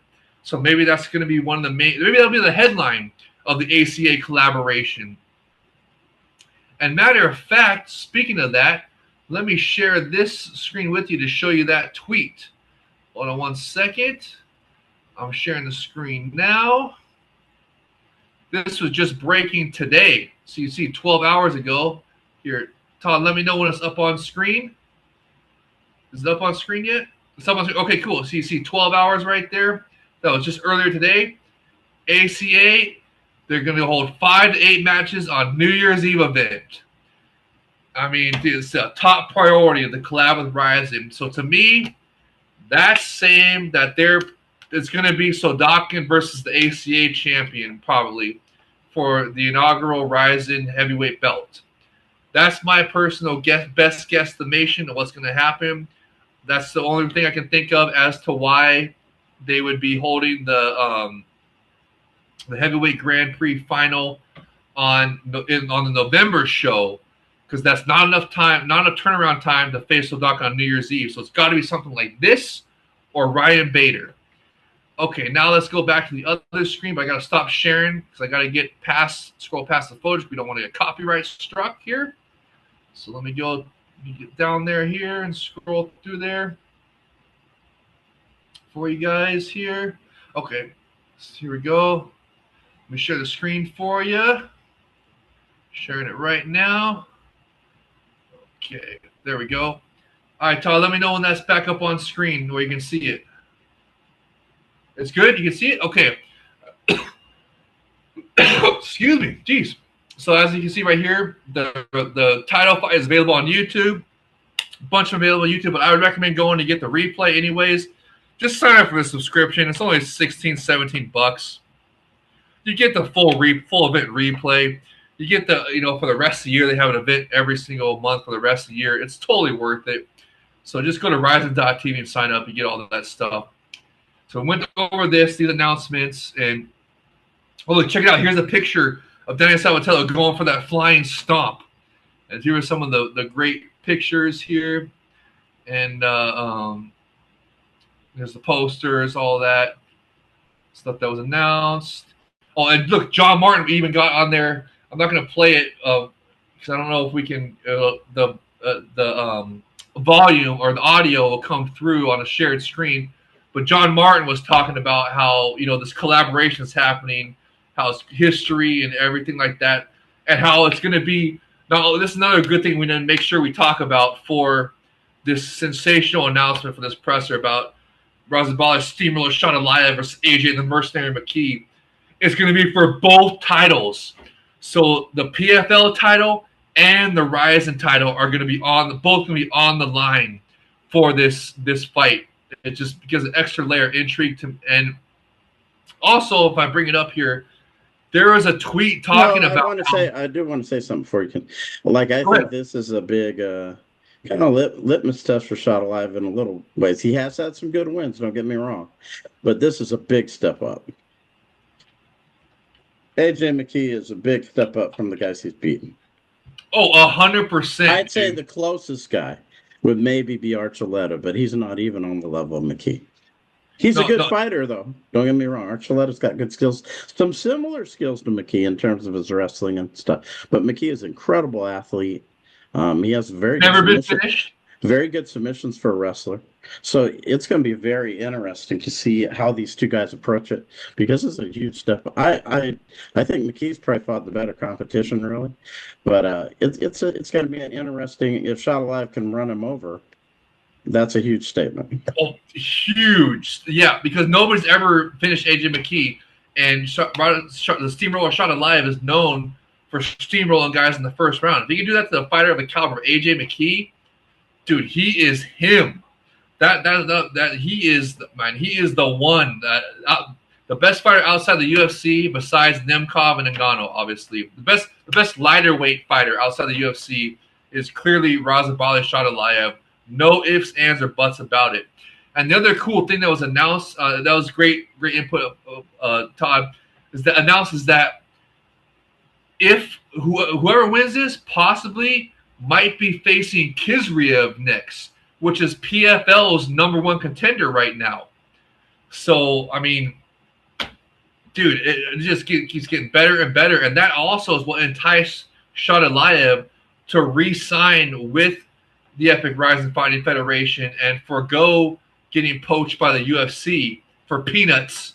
You know, I guarantee you got paid more from Ryzen, and the reason that he went with Ryzen is because obviously the pay is more, but this opportunity of the collaboration with the PFL and facing these caliber of fighters that you're talking about, Todd, AJ McKee and Khizriev. I mean, and then probably, you know, depending on what happens August 11th here between Kleber and Ryzen Prince Akimoto, that could be the next one after that. Could be Ryzen Prince Akimoto could be facing the winner.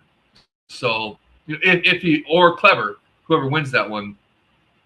And then let's see here. See, look, he agrees to enter a renewed contract with us after 2 more fights. So he only had 2 fights left, and he just renewed his contract because of this presser and this opportunity with Ryzen to do collaboration and fight this caliber of opponents. And just, I mean, man, it is so sincere. I'm just so happy that Sakakibara-san is preventing the poaching by the UFC because they wanted him. And as we just saw with Parnassi, dude, they poached Parnassi from MVP. So, and another rumor that's going to happen soon, I think I scrolled past it already. Let me scroll up to give him credit. Front row, Brian, here it is. Front row Brian broke on a couple days ago that PFL and MVP are going to have a partnership coming in the next week. There's going to be some big breaking news. So that's going to be massive as well. So they give us, hopefully. I mean, PFL was already doing stuff with Jake Paul, and none of it ever materialized. So would that be an announcement, really? I mean, Jake Paul never fought in PFL, which is what they kind of said. My understanding, it's going to be collaboration like with the rosters, not just Jake Paul. So it's going to be massive because, you know, MVP has Ngannou. What I'm saying is if that contract never ended, they could collaborate right now. Because they already had a deal in place with Jake Paul. But see, my understanding is it's not just with Jake Paul. This is going to be with MVP promotion. Right. So and their roster, which what I want to see is Ngannou versus Nemkov, Vadim Nemkov. That is the best heavyweight fight that can be made right now, including with the UFC. Because Ngannou is the lineal heavyweight champion right now, and Vadim Nemkov is the best heavyweight outside the UFC, possibly in the world right now. He is sensational. He's a small heavyweight, like trained by the great Fedor Emelianenko, arguably the greatest fighter of all time. Fedor Emelianenko, who himself was a small light heavyweight. That's what makes Nemkov so good, is that he absolutely he was sensational light heavyweight, but then when he moved up to heavyweight, he became a ultra fast, just deadly heavyweight, small heavyweight, just like the actual GOAT Fedor Emelianenko was, his mentor and trainer. So I would just love to see that fight, Ngannou versus Nemkov. And then they got, you know, PFL has the #2 roster in the world, easily a #2 roster in the world. And now combined with MVP, it's going to be even better because now they get in, like I said, Ngannou's back, so they can match him up with Nemkov. And then all the rest of the roster, PFL, match them up with you know, the heavyweights, the heavier fighters, can fill out our divisions, the Ryzen's divisions, because, you know, we only have it up to lightweight. We need welterweight, middleweight, and light heavyweight. Maybe even add in a cruiserweight division. Maybe add men's strawweight as well, because there's Japanese fighters that can fight there. And then, of course, heavyweight. We can bolster the heavyweight division. Some fantastic fights in there. So just the future looks absolutely amazing. I cannot wait. And so let's go to some more news. And just, the news about Scott Gabarson re-signing Shaydullaev, huge, bringing the poaching. And then was there any other cool stuff I want to talk about here? So here was the face-off. Well, I got the screen shared with you guys. Yeah, first double title match in the history of PFL and RIZIN. Because that means that the belts are going to be on the line for RIZIN and PFL. And then what else? This is the presser here.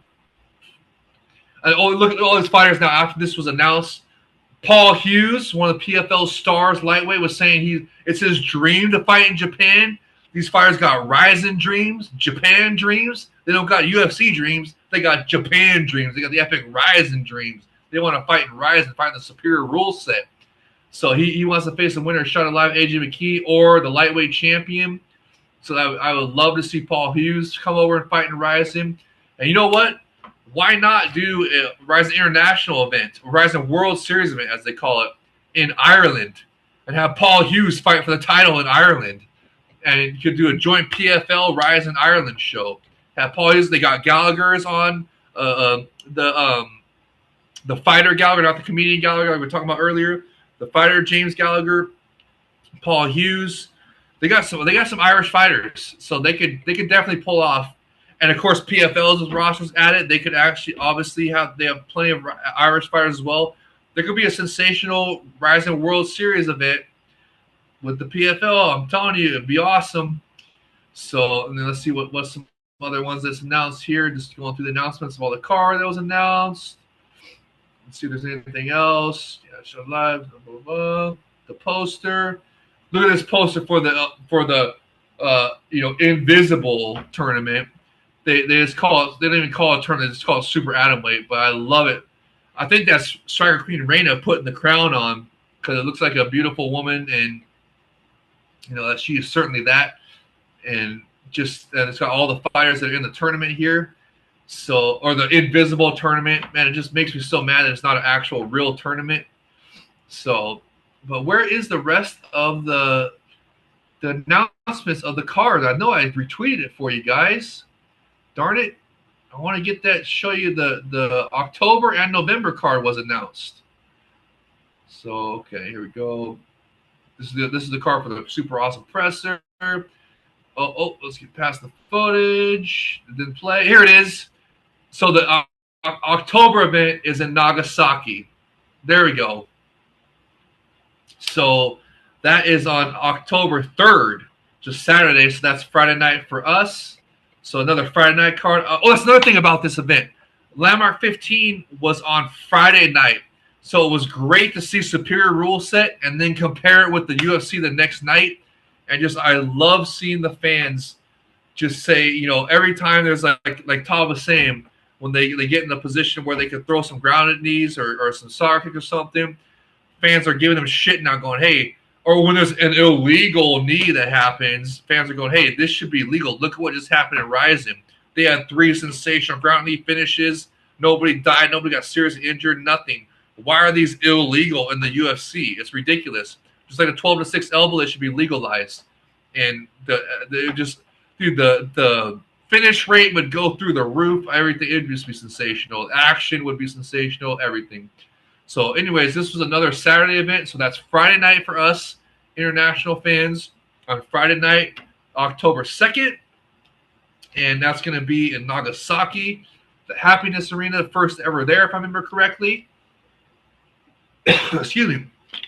And then, then the November one, I guess I can't find it for you guys because, we pretty much, the official attendance for RIZIN Landmark Hiroshima was 10,000 pretty much. So great show. Let me see if I can find a better picture of that flying stomp here. No, okay, nope, okay, it's going to stop sharing so I don't get any footage. I know I got to save it on my phone. Here, let me bring it up on my phone to show you guys. So, okay. So here, let's do that. And then we're going to get into the debate with Todd about RIZIN versus Pride here. So let's go. Oh, here it is. Check this out. Check these out. Look at there. Look at that photo. Here's the one from the. Look at that. How cool is that? Look, that's the ref saving him. Here's here from behind. See, look at the airtime that he got on that. And here, look, here's one that Todd did. Called him the GOAT for putting the cherry on top of that card. How cool is that? So, yeah, man, just absolutely sensational. So, okay, now let's finish up this. Let's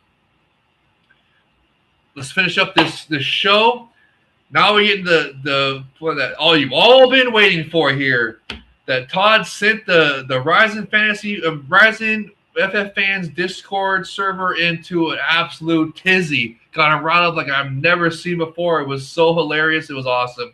Talking about Todd, you want to talk about how Pride had I forget what was the basically you were saying that Pride is better, that the Japanese fighters are not on the level of Pride, and that the Japanese MMA is not on the level it was back in the day. They can't hang with international guys, like you were saying. You want to see them with face up against international guys and see where they're at. And that today they're not at the level they are back in the day. And I personally disagree with that. I think that we are at least at the Pride Bushido level. Maybe not almighty actual Pride FC level, of the main cards for them, but the Pride Bushido level, which was like their the Pride WEC events where it's just lighter weight classes and then a couple heavier fights. So it was a Pride FC event. It was sensational as well. But there are some guys comparable today, and I'm gonna shake your head. I'm gonna bring him up right now. Ryzen Prince Kiyoma Akimoto is the main example. Because he beat Patchy Mix. Patchy Mix couldn't do anything in the UFC. He couldn't get. They didn't finish him in the UFC. Yeah, but I mean, he couldn't win a fight. So they didn't finish him. No, I'm saying that's his best win. Yes, it is. That's his best win. No. You're when the guy and Ryan talked about this. You should have saw the videos.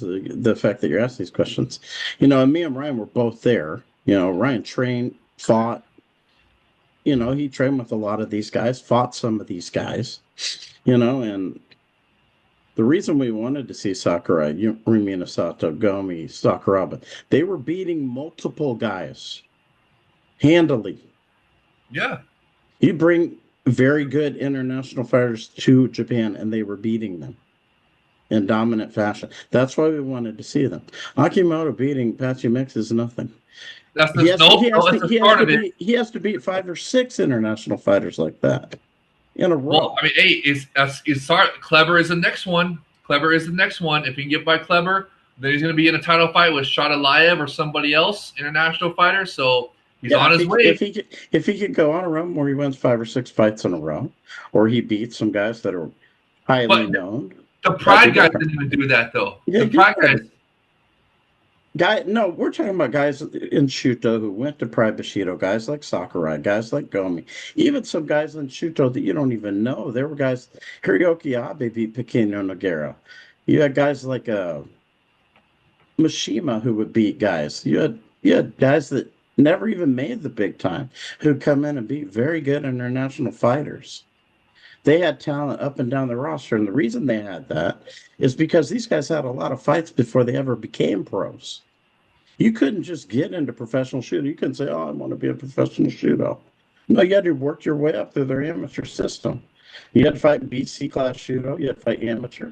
The only way you could bypass this is like what Kid Yamamoto did, where he won the All Japan Amateur Shooter Championship, the amateur tournament that they have. That's the only way. And then even then they could say no. It was to their discretion. But also, when guys got into the ranking. No, but what I'm saying is when guys got into the top 10, top 15 of shootout, they already had 20 fights. Yeah. Easily. Well, still. So they were very experienced. Yeah, but the guys in Ryzen, you get Ryzen now with 9 fights, 8 fights. 8 professional. There's 8 a fights, lot of fights period. as well too that I'm going to bring up as well. Like I'll bring up everybody's favorite. I call him Snoozy Kubo, but it's Oji Kubo. Hiroshima Oji But Kubo. these guys aren't as He good has a as win- Gomi he and has a win over Sakurai, and UFC those guys were in champion. their prime. They're not. He has a win over UFC champion. Who? Oji Kubo. Hiroshima Oji Kubo has a win. No, I'm saying who? The flyweight champion of What UFC right champion? now. Is it Pantoja? No, Van is a champion. Oh, well, the former UFC champion. He has a win over. Pantoja's good though. I mean, that's a good win. Pantoja's very good. And Hiroshima Oji Kubo beat him. But what and I'm he was saying is, when you have a handful of guys, because you're talking about Bushido, they had Sakurai, Gomi, Kawajiri was beating people. You know, I mean, I'm having to pull guys off the top of my head. This is 20 years ago that I'm having to remember this who stuff. Besides Kawajiri, who else was Kawajiri, Gomi, and Sakurai? There's nobody else. I'd have to go back and look. You're asking me to remember stuff from. I mean, because your metric for success is being international guys and being UFC champion. There's been no Japanese fighter that's been UFC champion. At least, if we can't count Sakuraba, which I personally do, but let's say a modern UFC champion. So there's been no Japanese guy that's been a modern UFC champion. What Japanese fighter are American fans asking to bring over to the UFC? Zero. What do you mean? They None. They got Kaya Zakura. But I'm saying the Japanese fans weren't asking for that. The UFC did it. The UFC just said, we're going to bring this guy over because he's popular. You think the Japanese fans want to see all their fighters? The American fans are not clamoring for any Japanese fighters. They're yes, not saying, they are. They're not saying this guy's awesome. They want to see him. Dude, they want it. They want Akimoto. They want Shaydullaev. Shaydullaev is not a Japanese fighter. Akimoto has one good win over a guy that couldn't even win in the UFC. And then what about Inoue? Inoue, who already has UFC wins, former champion of RIZIN, beat international fighters, went split decision against Sabatello. That's how Sabatello won the title. He's got UFC wins. Does he suck now because he couldn't get the championship in the UFC? I'm not saying he sucks. What I'm saying is there are not guys that the American fans are clamoring to see because they're great. Yeah, well, like they did with Sakurai, like they did with Rumina Sato, like they did with Gomi, like they did with on and on, Kawajiri, etc., etc. Those guys were beating international fighters in dominant fashion, and they are not. RIZIN those are the only 3 ones. And then for the heavier divisions, you had Sakuraba, and then you had a couple. Yeah, that's what other I'm guys. saying. They didn't. Okay, that's that was it. RIZIN has none. RIZIN has none. They have Kiyomi Akimoto, RIZIN Prince Akimoto. No, he doesn't. He has to win 5 or 16. He has to win 5 or 6 more fights. Okay, fine. Against great guys. But you got to acknowledge he's at the start of it. If he get past Clever. If a win over Actually Mix does it, then there's plenty of guys that are as good as Akimoto. Everyone that beat him in the UFC is as good as Akimoto. Well, the UFC was, they couldn't finish him. And it was a win. He didn't even know how to fight anymore. Yeah, some people think that he took a dive in the UFC because he wasn't fighting like he normally does. That win that Akimoto had's not aging that well because Patchy Mix looks like he was drunk in the UFC. Well, we'll see. We'll see because he looked good because Patchy Mix is scheduled to face on August 11th, the next card, RIZIN 54. We're gonna have a preview of it right here on the RIZIN Report on Todd Atkins Network, and we're gonna have a guest for that too. Mike, Mr. Ohio, hopefully, he wants to be a guest. And it's not just those guys. Aoki was whipping people in Pride Bushido. We didn't bring him up. And people are worried about him beating. Which one? Aoki was beating plenty of people in Pride Bushido. And Aoki is right now, he's signed with RIZIN to face their biggest star. Right, and people are worried about him beating their biggest star, and he is washed. Well, no, he only got beat by bigger fighters in one. People are worried about Aoki beating RIZIN's bigger star. Because he's 2 weight classes bigger than Mikuru. He's a bigger weight class. I didn't care. He's washed. He has no business beating a great fighter. Zero. We'll see because they can only get him losses in one championship by having him face bigger fighters. So now he's facing a smaller fighter, and he won every single one in one championship against this fighter his size or smaller. So, it's like I don't until I see him actually be washed, then we'll see. But they can only get him losses against bigger fighters that were physically bigger and stronger than him in one championship. So to me, that's cheating to get him losses. So we'll see. And I still disagree with you about Patchy Mix, because Patchy Mix looked sensational in Bellator. Then something weird happened in UFC, but they still couldn't finish him. Like, I don't understand why wasn't he grappling at all in UFC? Why was he trying to do point fighting? It's like they told him no grappling or something. Like, you can't use your best weapon, which was like the backpack and stuff. It's like, dude, what was going on with Patchy Mix in UFC? And even then, they still couldn't get him finished, and they cut him loose after 2 decisions. Something was weird about that, dude. Something was really fishy weird about that. But anyways, it's because of how bad he looked. Well, that's 2 fights is not enough to really judge, in my opinion. They should give him one more fight to really see, because dude, what was going on? But anyways, in Ryzen, Akimoto got him fair and square, and he looked like, because he remember, he also didn't he go up a weight class in UFC, and then he went up a weight class in UFC, didn't he? Who? McKee. I mean, no, not McKee. Excuse me. Patchy Mix went up a weight class, right? So he was fighting in a heavier weight class. But now he's another example of guys that were really good that came out of Japan that fought well in other promotions. I mean, Michihiro Omigawa was one. He had a real good career. Leon Takeshi, he had a great career.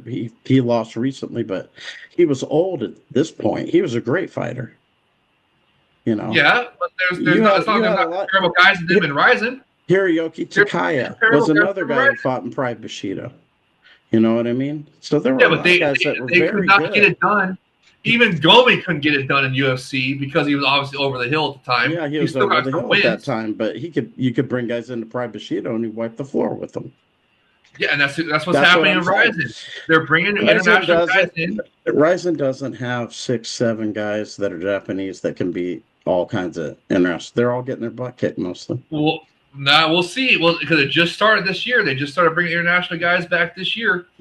And that's the theme of this year is Japan versus the world. I'm not going to say they said the theme was World War. I don't want to say that, but it's Japan and versus the world. That's what I told you when I watched these 3 fights that I watched. I was like, this is what I expect. If they can't beat these guys, that kind of solidifies what I thought. There's Hiromasu Ojikubo. He has a win over the former UFC champion, has UFC wins. Inoue has UFC wins. Former champion in Ryzen, still on the roster, still beating guys. And then you got the young guns like Ryzen Prince Akimoto. No denying him after beating Patchy Mix. Now you're moving the goalpost saying that he's got to go on a run of 5 to 6 guys like that. He's got to show me that he's one of the best guys in the world. I don't know. Yes. No, I'm saying this is the start of that right here. Beating Patchy Mix is the start of that. You cannot deny that. That was a fantastic. That's meeting all your criteria. He's got to beat Kleber. Okay, well, let's see him beat Kleber, and then he's going to get a title shot against the winner of Shaydullaev and AJ McKee, or the winner of that versus Kizriev. That'll be a real test. See if he wins that. If he's on the ground with Kleber, he'll lose. Well, we'll see. If it's a stand-up fight, he'll probably win. But if he's on the ground, he'll get smoked. We'll see. We will see. And then besides Ojikubo, then you got guys like Shinryu, who just beat Ojikubo as the current flyweight champion. No, we shouldn't pass up. Kleber is one of the most fascinating fighters, in my opinion, in MMA, and probably one of the most underrated. Look at this record dude has. How many guys can you say Polish, this? KSW guy?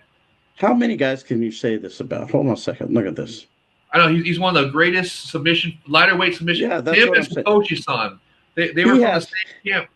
He has 35 wins. 29 of them are submissions. I know. Almost all of them.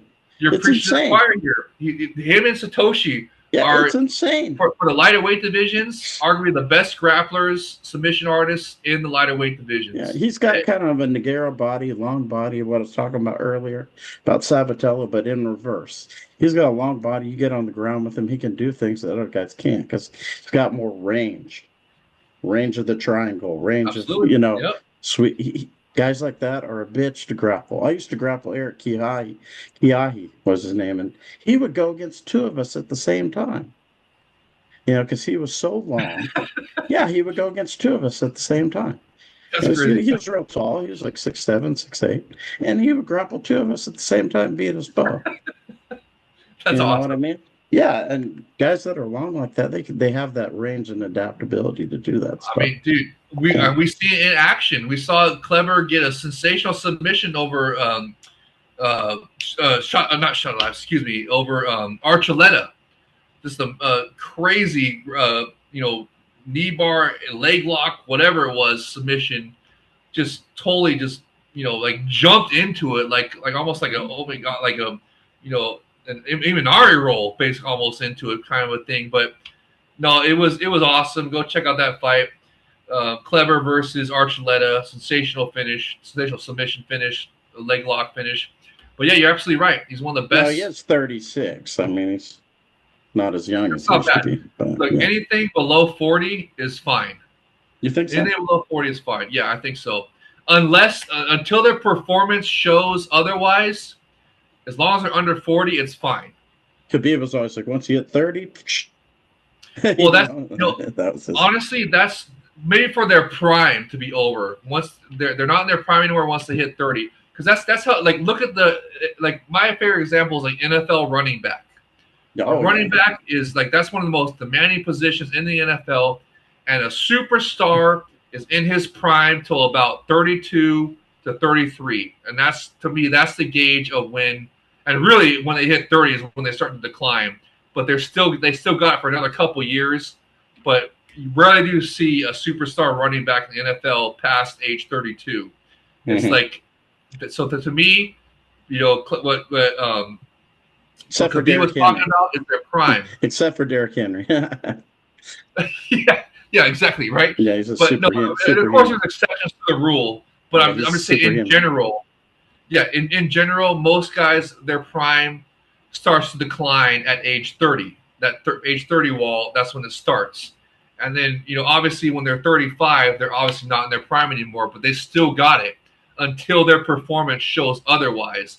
And then when they hit 40, when they hit that 40 wall, then I would say, okay, now that's when it's like, okay, let's pass it. How much do they have left in the tank and all that good stuff. So, but no, to get back to the debate here, all those guys, Ryzen is still, they're building them up, bro. I'm telling you, not just Akimoto. He's the best example that I love, and we'll see how it goes. He just started, excuse me, with that Patchy Mix victory.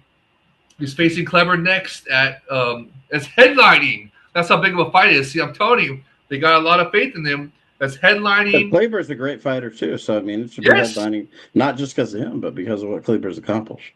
And I believe it might be a number one contender fight, unofficial number one contender fight. Plus, Kleber fights out of Japan, so there's that. Yeah. So there you go. So that's gonna be a massive fight. That's August 11th. That's in a couple weeks here. So and that's gonna be August 10th for us, which is a Monday night. So remember, get that Ryzen Ryzen.tv pass, the subscription pass, so that you can watch the replay. Because I mean, unless you put it right now, dude, it's probably 2 or 3 weeks away. Put it right now for the next day off, so you can watch it with us live, and it's gonna be awesome. And that's a headlining bout. It's gonna be sensational. The epic Ryzen Prince Akimoto versus Clever for the unofficial number one contender bout to see who's gonna face Shaydullaev or AJ McKee next, or possibly Kizriev. So we'll see how that plays out. And if he beats Clever, you cannot deny, bro, he's on the start of a run to be like, the next guy like Gomi. Exactly to fit your exact criteria of what you're talking about to match the Pride guy. That's what I was saying.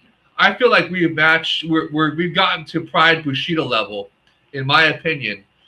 And actually, individual fights have actually gone like individual a handful of guys like that. You need a handful of guys at that level.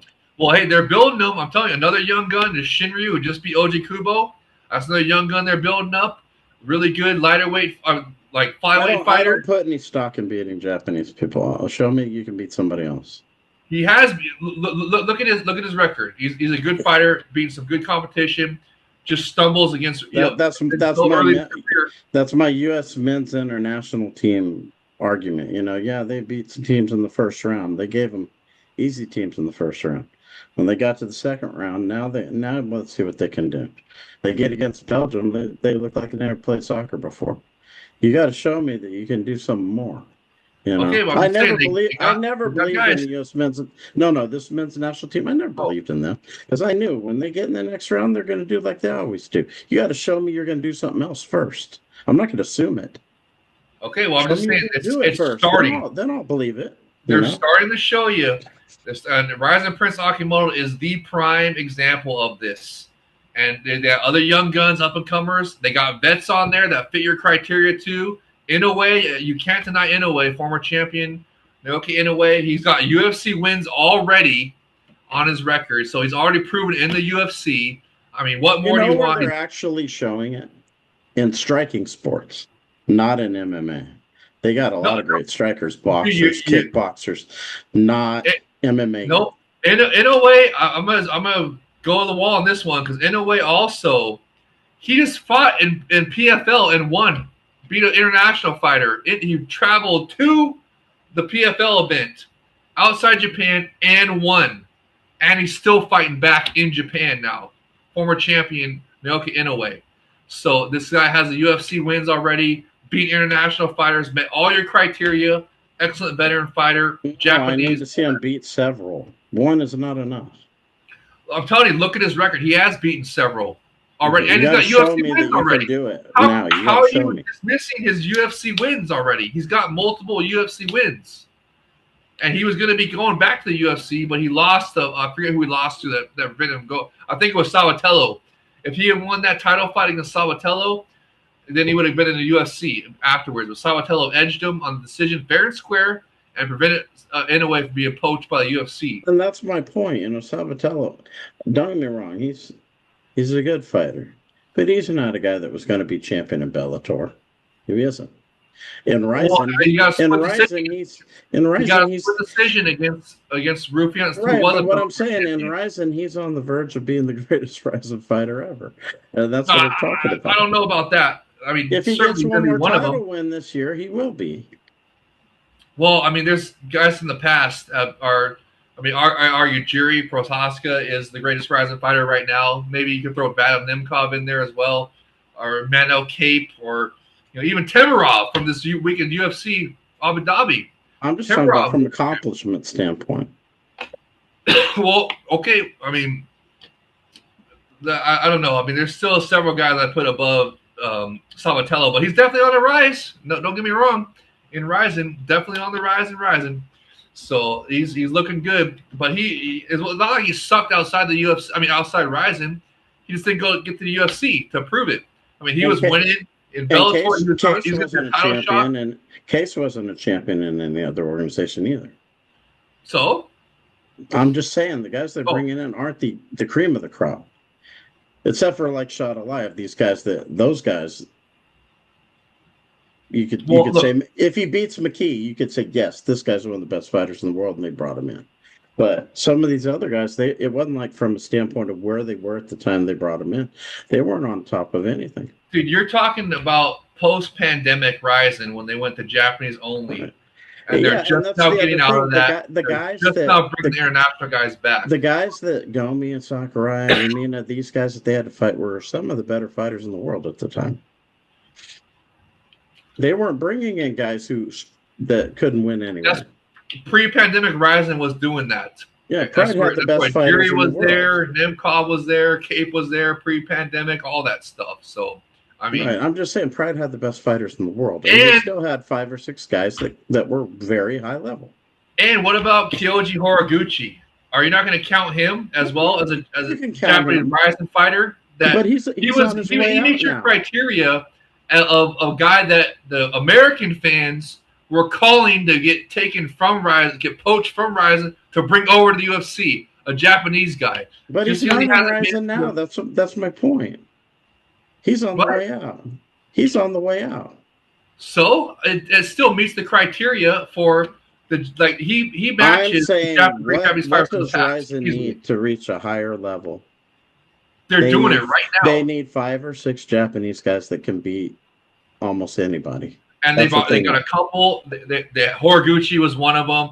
Kazakura was one. They didn't give him a UFC title shot for nothing. He had wins over Cape. He had over international. I mean, there's some Japanese fighters that meet your criteria today that have come from Ryzen. Horiguchi is my favorite example, and Kazakura as well too. I mean, I'm he's saying also they need to be in Ryzen right now. they're going to be. They're Now. going to be. They have several. Like I said, Kiyomi Akamoto, Ryzen Prince Akamoto is one of them. Shinryu is one of them. Inoue is another one. OJ Kubo is still going strong, even though he lost to Shinryu. There's guys that they got 5 or 6 guys. They aren't there yet. Not even the biggest. We're not even mentioning their biggest stars. Mikuru Azakura, another Ren Hiramoto, and you're looking at guys like Hagiwara, who even though is the biggest star, he doesn't have the best record, but still, that's not a representative of the entire Ryzen roster. Go look at the entire Ryzen roster. You know how you can do that? Go to Fight Matrix, do the filters for the lighter weight divisions from lightweight on down, and filter for Ryzen fighters for their most recent fight, and that'll give you a list of all the guys that are on the Ryzen roster. And just look at some of those names, and you'll be surprised. They easily equal some of the guys from the Pride days. Like only the guys like Sakurabas and maybe even Gomi. Although I'd argue that Horiguchi kind of got to Gomi level. I don't know, maybe not. Gomi was a massive superstar, but for sure Kawajiri and all of them, for sure we've had guys that equal them today. And I'd argue that Akimoto's already got there. We, like you said, okay, that's fair. You want to see him go on a run of 5 or 6 guys like Patchy Mix before you give him his due, but I'm saying that it's the start of that, and he is definitely one of them. And well, let me see it. Okay, if well, I see it, I'll say so. I have to see it first. Well, then tune it and make sure you go get a Ryzen.TV subscription right now and tune in August 11th to see if he can continue this run and meet the Todd Atkins requirement to be a Pride Bushido level. Another thing that I don't think people mention also is like Shuto had guys who weren't big enough to get into Pride Bushido. They had guys like Mamoru Yamaguchi, who was one of the best fighters in the world at the time he was fighting. This guy who trains Taira, he fought one of my friends and shattered his face. Ryota Matsuni. He was a great fighter, not big enough to get into Pride Bushido, too small. Shuto had a lot of guys, because they have more weight classes. So they had guys all the way down, up and down their weight classes that were great fighters that you bring people in and they would kick their butt, and that's what I'm talking about. You're going to see that, especially this year. And the reason I know this because I was going to all the Shudo shows. Every show they had in Tokyo or Yokohama, I went to for 3 years straight, and I saw those guys. I saw the talent they had, and you're not even talking about guys like Hatsuo Hoki. We haven't even brought him up. He was in the UFC. These are people. There are all kinds of guys like that. I put him on the level of like Inoue. I put guys like Inoue on his level easily.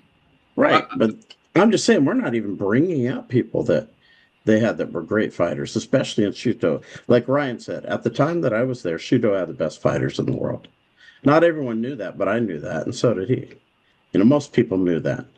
People in Hawaii knew that because they were fighting in Hawaii a lot. But, most people didn't know that. Shuto had the best fighters in the world, hands down. Japanese-wise, they had the best Japanese fighters in the world. There's no question about it. Not during the Pride era. The Pride had eclipsed them easily.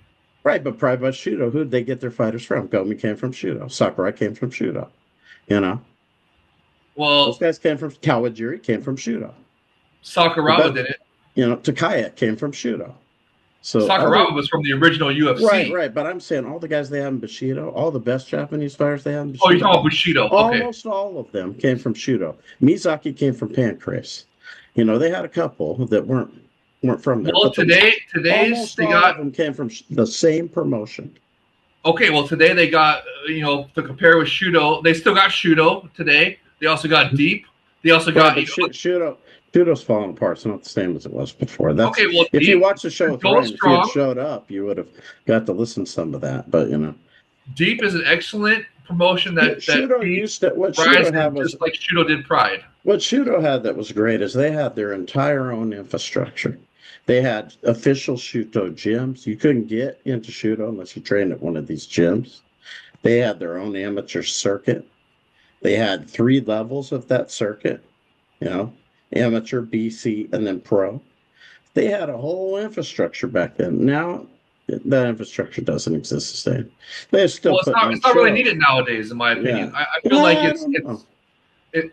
the game has evolved to where it produced now, results, because you have a thing where you have when you have an infrastructure, just like boxing, right? You have amateur boxing, you have the Olympics, you have a lot of different things in there. Well, that's where Deep comes in today. Now today, Deep is like I don't want to say amateur, but they do have amateur bouts on there, like the 2-round amateur bouts. They're the feeder league, like Shuto was the Pride. They're basically the Shuto of today. But maybe not the same it's level. A dilution of the talent pool because you have more promotions. Well, I don't know. I think it's that only enhances the talent pool. I feel like if there's less promotions, if it enhances, they'd have more good fighters, and they don't. No, I feel like there's more opportunity for guys to fight and get up to that next level, which is obviously Ryzen. So Ryzen takes it from everywhere. They go deep. They got them for. They got the Shuto guys. What was the other one that they had that. And if you really look at who the best Japanese fighter is right now, who is it? Tyra. Tyra came from Shuto. No, I don't think so. He's better than all those guys. He is. No way. He almost beat Van. And Van's incredible. So Horiguchi's better than Tyra. Not right now. I disagree. Horiguchi's old. He's on his way out. Tyra's the best Japanese fighter right now, and he's from Shuto. One loss does not mean Horiguchi's on his way out. So we'll see. We'll see. Tyra is the best Japanese fighter in the world, and he's from Shuto. Nah, I disagree.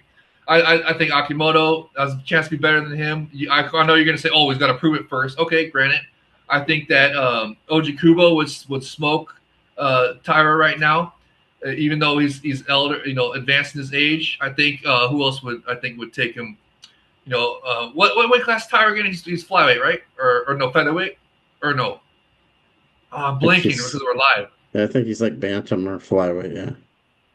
Okay, well then if he's fly, then I think Shiryu give him credit for his money. Like Oji Kubo again, I'd say, and then if he's bantamweight, well, guys like Inoue would definitely give him a challenge, and of course Horiguchi I think still has it and would take him. So I just don't think that you're rating Tyra too high. I think from a skill set, Tyra's a great striker. He's a great ground guy. He's got submission. He can do it all. Got great takedowns. He's shown that he can do everything. I mean, he couldn't get over the hump though. So I mean, it's like right, but I mean, when he faced the best competition, he couldn't get it done. So I don't know. I don't know if he does have the best skill set of everybody. I mean, we'll see. We'll see that he's still young, so they can turn it around. Maybe you're right, but I disagree. As of right now, I'll use your argument back to you. As of right now, I disagree that Tyra is not the best. As of right now. No, he just lost. He could get over the hump as of right now. To the best fighter in the world in his weight class. Van is not the best fighter right now. Come on. Yeah, he's a UFC champion, so he's the best fighter. That doesn't make you the best fighter. That does not make you the best fighter in the world. And he got that championship. How do you get that championship? Because of a fluke leg injury on Pantoja, right? He also beat, who was the guy he beat before who's great? Who just won on the a couple of UFC cards ago. I forget his name. I brought this guy up on our show, but Jesus Christ. Was it Pantoja? I might be messing up if it was Pantoja or somebody else. I can't remember right now, darn it. Brandon Royval. Brandon Royval's awesome. Yeah, he's pretty good. I mean, and Van beat Brandon Royval. I did not subscribe to the theory that just because you sign a contract with UFC doesn't make you the best fighter. You know, I can't stand how people 180 on these fighters that they say, oh, he's like. I bet you. I'm not saying you, but let's just use. Tyra beat 9 international fighters. 9, not 1. 9. Yeah, but how many of them were non-cans? Well, he beat Brandon Moreno, former champion. He beat Moreno was washed. Alex Perez, Carlos Hernandez. You know, I mean, he won a bunch of fights in the UFC. He only fought a few. Most of the Japanese guys he fought were in Shootout. He hasn't fought a Japanese opponent since like 2021. No, I remember the joke was how they only matched up with Hispanic fighters for a while, and unknown Hispanic fighters. He hasn't fought a Japanese opponent in 5 years. So, you know, they're I bet he would love to go back and fight Japanese opponents. Well, we'll see. And there's also guys there's a Japanese guy just fought and won at the PFL that just happened on Saturday as well. And, you know, darn it, oh, man, I'm blanking on his name right now, but I know people that are listening will know what I'm talking about.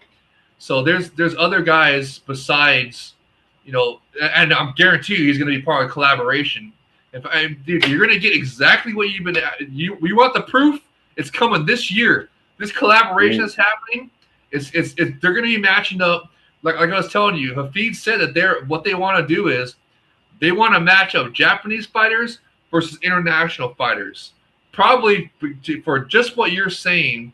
That you want to lose to any of his Japanese opponents. He beat them all. Yeah, well, okay, but he couldn't get it done in the UFC.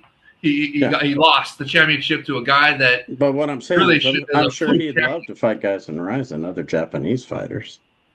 Well, we'll see. He might lose to them too. He beat all his Japanese opponents. What if they match up? You know, they might match up Horiguchi and Tiara if they go back to Japan. And what if they are in the same weight class? Yes, they are. Flyweight. No, they aren't. No, they aren't, because Tyra, I think, is bantam. Well, Horiguchi fights at bantamweight as well. Yeah. Let me see. No, he has flyweight, yeah.